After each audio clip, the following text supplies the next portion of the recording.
I drove myself to that dinner. That part matters, and I'll explain why in a minute. My son had called earlier that week to tell me he was coming home for my birthday. He said he'd be there by 6, and I believed him, because he's never once been late to anything in his life. That boy showed up to his own high school graduation 40 minutes early with a tie on, and his shoes shined. So when the clock hit 6:15 and I saw headlights pulling into the driveway, I felt the knot in my chest loosen. I was standing at the kitchen window. My wife, she passed 4 years ago, and not a day goes by. Anyway, I was standing where she used to stand, looking out at the yard. My daughter-in-law was in the living room with her mother, and my granddaughter was asleep upstairs. My son-in-law was somewhere on his phone as usual. The whole house had that particular kind of quiet that happens right before everyone sits down to eat. I watched my son climb out of the car, then I watched the car pull away. I turned from the window. I didn't say anything yet. We sat down. My daughter-in-law had made pot roast. She's a good cook, better than she knows, and the table looked nice. My granddaughter had come downstairs by then, hair still messy, wearing the sweater I'd sent her for Christmas. We said grace. We passed the bread. Then my daughter-in-law looked at her husband, my son, and said, pleasant as you please, almost smiling, honey, where's your truck? Your father's been driving that thing since before we got married. It must be falling apart by now. She laughed a little. Her mother laughed with her. My son picked up his fork. He didn't answer right away. I set my knife down. He told her he didn't have the truck anymore. She tilted her head, still smiling. What happened to it? And he looked at me, just for a second. Then he looked back at his plate and said the truck had been repossessed 8 months ago, that he lost his apartment 2 months after that he'd been staying with a friend from work, sleeping on a pull-out couch, and that he'd spent the last 4 months trying to dig himself out of a hole he hadn't dug himself into. The table went very quiet. My daughter-in-law put her fork down. Her mother stopped chewing. My granddaughter looked up from her plate with those big, careful eyes kids get when they sense something is wrong, but don't understand it yet. My daughter-in-law said, well, why didn't you tell me? And my son, my quiet, patient son who has spent his entire adult life trying not to make trouble for anyone, said, because you would have blamed me, and it wasn't my fault. I pushed my chair back from the table. I asked to be excused for a moment. I went into my office. I closed the door. I sat down at my desk, and I looked at the folder I had put there 3 days earlier, because I'd known this conversation was coming. I had known it for a long time. Let me back up. Let me tell you who my son is, and then I'll tell you what was done to him. His name is Warren. He's 34 years old. He works, or worked, before everything fell apart, as a site manager for a mid-sized electrical contracting company. He earned that job the hard way, starting out at 19, pulling wire on job sites in the July heat, getting his journeyman's license, then his master's, night school for 2 years while working full days. He bought his truck used, with cash he'd saved. He put a down payment on a small house in his late 20s. He did everything right. He married young. They were 22 when they got married, and I'll be honest, I had reservations. Not about him, about her family. I kept those reservations to myself because my wife told me to, and because she was almost always right about people, and because I wanted to be wrong. I was not wrong. His wife's name is Lorraine. She's not a bad person, not exactly. But she has a mother, and that mother has spent 30 years making financial decisions the way a gambler makes decisions, fast, certain, and with other people's money. Her name is Cecile. She lives 40 minutes away in a house that has been refinanced 4 times. She drives a car that belongs technically to a lease company. She has a smile that makes you feel like you're being assessed, even when she's being friendly. I noticed all of this within the first 2 years of knowing her. I kept my mouth shut.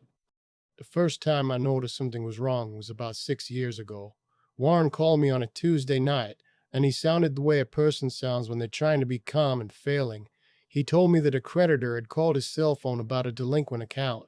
He said he didn't recognize the account number. He pulled his credit report and found a store credit card that had been opened in his name 4 years earlier when he was 28. It had been maxed out $8,000 and had been in collections for almost a year. He thought it was identity theft. I told him it might be. I told him to file a dispute, change his passwords, put a freeze on his credit. He did all of those things. Then 3 months later, it happened again. A different card. $14,000 this time. Opened when he was 29. He hadn't applied for anything that year. He'd been saving for the house, keeping his credit clean on purpose. That's when I started paying attention. I didn't tell Warren what I suspected. Not yet. I didn't have proof, and suspicion without proof just makes people defensive. What I did was start writing things down. Dates, account numbers when Warren shared them with me, details about who had access to his personal information. I kept a notebook in my desk drawer, and every few months there was something new to add to it. 4 years in, I had a picture that turned my stomach. 6 accounts total. 2 store cards, 1 personal loan, 1 auto loan on a car I had never seen, and a line of credit tied to a home improvement company. All opened in Warren's name. All maxed and near maxed, all of them delinquent. Total amount, somewhere just over $91,000. The auto loan was the one that told me everything I needed to know. I'd done a little research, the kind you can do with public records if you know where to look, and I spent 30 years as a county assessor, so I know where to look. And I found that the car tied to that loan had been registered briefly to Cecile. She had taken out an auto loan in my son's name and bought herself a car. I sat with that information for 2 weeks before I decided what to do with it. I thought about going to Warren. I thought about going to the police. I thought about driving over to Cecile's house and sitting across from her at her kitchen table and asking her, very quietly, to explain herself. In the end, I went to an attorney, a woman named Patricia. No, she's in the file. I just say she came highly recommended, who specializes in financial fraud. I laid out everything I had. She told me I had the foundation of a strong case, but that we needed documentation, bank records, statements, something that connected Cecile directly to the account applications, not just to the accounts themselves. That took another 2 years. I won't go into every detail of how we got it. Some of it was subpoenas, some of it was a contact at the county courthouse who owed me a favor, some of it was simple patience, waiting for Cecile to make one more move because people like that always make one more move. Because people like that always make one more move. She did.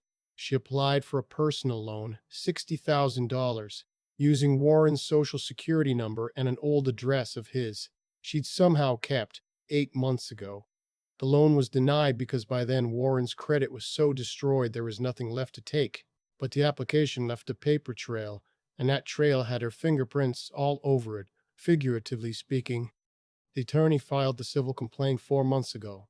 The district attorney's office opened a criminal investigation 3 months ago. Cecile doesn't know any of this yet, or she didn't, as of the night of my birthday dinner. Now, back to the table. I came back from my office with the folder. I sat down. I set it in front of me and I kept my hand on top of it. Lorraine was crying softly, asking Warren why he hadn't told her. Warren was explaining patiently that he had tried twice, and both times she had told him he needed to manage his finances better. Her mother was very quiet, which was unusual for her. My granddaughter had been sent upstairs with her plate. My son-in-law had put his phone away finally. I said, I need everyone to listen to me for a few minutes.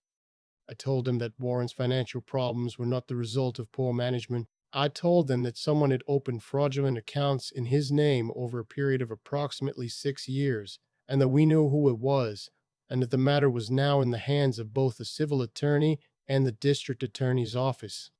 Lorraine looked at me. I looked at her mother. Cecile's face did something complicated. It went from concern to careful to something that wasn't quite either of those things. She started to speak, and I held up one hand. I told her that this was not the time for explanations. I told her that her attorney would be in touch with ours. I told her that there was a meeting scheduled for the following Thursday, and that her presence was required. I opened the folder. I didn't hand it to her. I just let her see the top page, the civil complaint, with her name on it, in print large enough to read from across the table. The room was quiet for a long time. Lorraine said, Mom. Just that. Just her name. Cecile said she could explain. She said that things had gotten out of hand. She said she had always intended to pay it back. She said that she hadn't known how bad it had gotten. Juan pushed his chair back and stood up. He didn't raise his voice, she said. You took out a loan on a car I never saw. You need to stop talking. He walked to the front door. He put on his coat. He looked back at me and said, Dad, thank you. Then he left. I stayed at the table. I've lived long enough to know that scenes like this don't end cleanly, and I wasn't going anywhere. Lorraine needed to understand what had happened. She needed to sit with it. She's not a bad person. I believe that. But she had a blind spot the size of a barn door when it came to her mother, and that blind spot had cost my son 6 years of his financial life. We talked for 3 hours. Lorraine and I mostly. Cecile sat very still and said very little after Warren left. My son-in-law made coffee at some point, which I thought was quietly decent of him. I showed Lorraine the documentation. Not all of it. The attorney had advised me to be careful. But enough. The account numbers, the dates, the car registration. Enough that she couldn't tell herself it was a misunderstanding. She cried for most of it. At one point she said, I should have listened to him. She meant Warren. I didn't tell her she was right, because she already knew. The Thursday meeting happened as scheduled. Cecile came with an attorney, a decent one I was told, but the case was not complicated.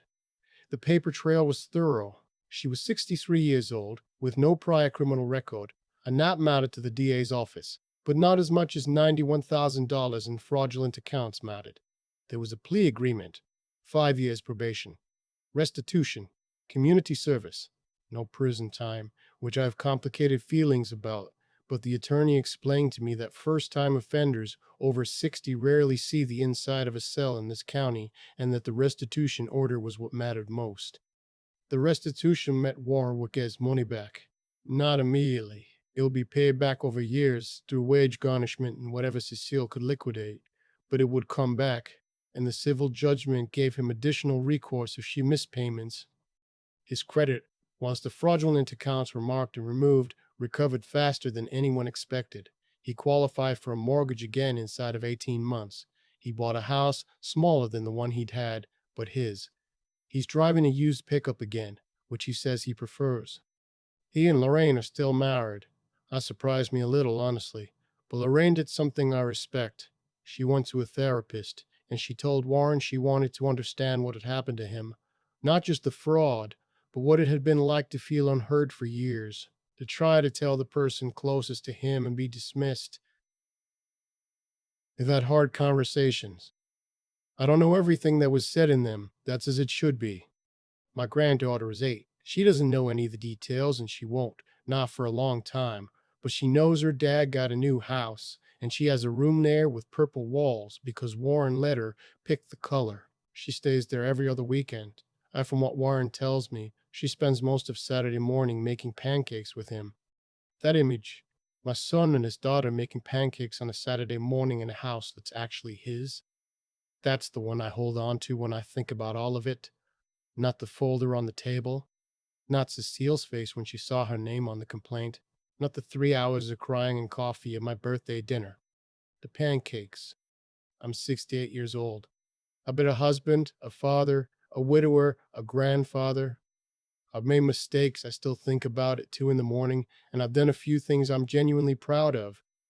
Keeping that notebook for 4 years, hiring that attorney, waiting. And the waiting was the hardest part, make no mistake about it, until I had something solid enough to actually help my son, instead of just accusing someone and making everything worse. I should tell you the part I almost left out. About a year into my investigation, I found something I hadn't been looking for, a document that had been filed in a different county years before Warren was born. It didn't change anything about the fraud case.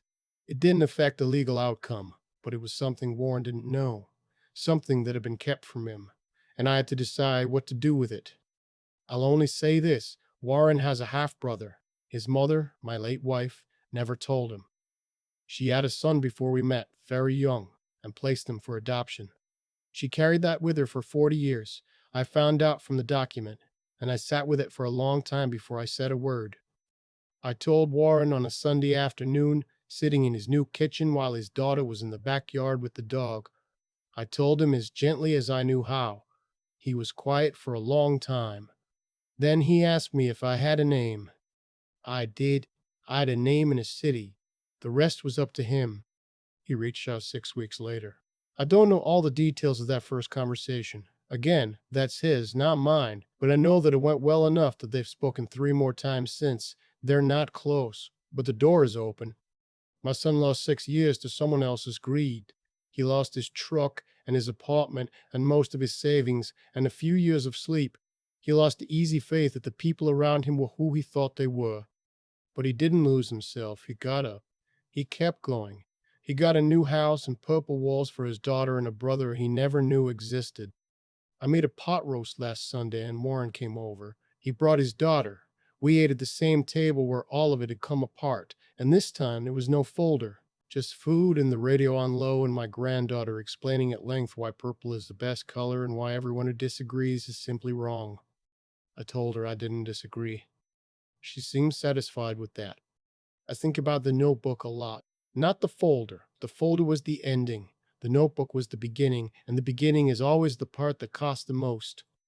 There were nights I sat at my desk and wondered if I was wrong, if I was a suspicious old man reading too much into things that had innocent explanations. Cecile was charming. She knew how to make a room comfortable. And the idea that a mother-in-law would systematically rob her own daughter's husband, open accounts in his name, take out a loan on a car he never saw. That's not the kind of thing you want to believe about someone sitting across your Thanksgiving table. It's easier in 100 small ways to let it go. To tell yourself it's not your business. To decide that your son is a grown man and can handle his own affairs. But I kept writing things down. That's all I did for a long time. I just kept writing things down.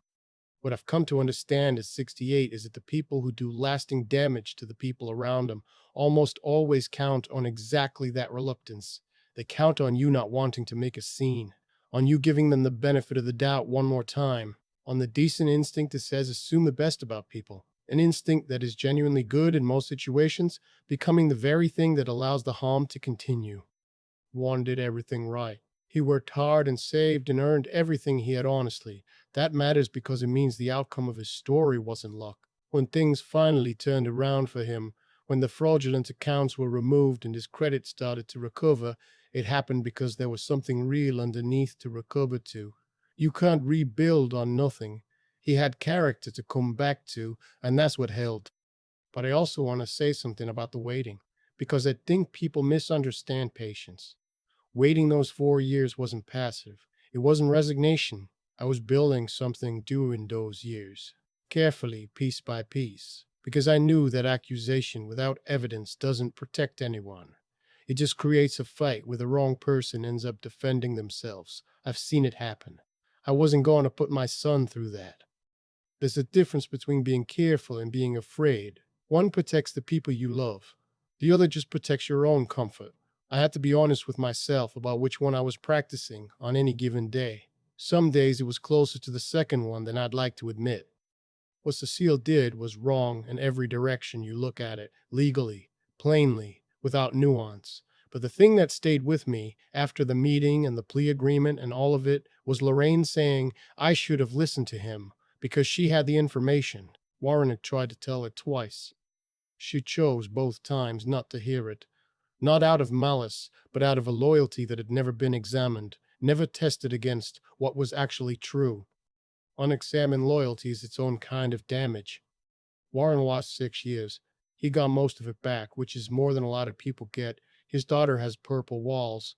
He has a brother he's slowly getting to know. He has a house that belongs to him. I'm proud of him, not for surviving it. Surviving is just what you do when there's no other option. I'm proud of him for the way he survived it. He didn't become bitter. He didn't become dishonest. He came to my birthday dinner on time, by taxi, wearing a clean shirt, and when it came out, all of it at the table. He stood up without yelling and said what needed to be said and walked out with his dignity completely intact. That's the thing I'd want anyone to take from this, sit there in the middle of something that feels like it's burying them. The ground is only as solid as what you've built it from. If you've built it honestly, it holds. And the people who count on you not knowing your own worth, they're almost always wrong about that.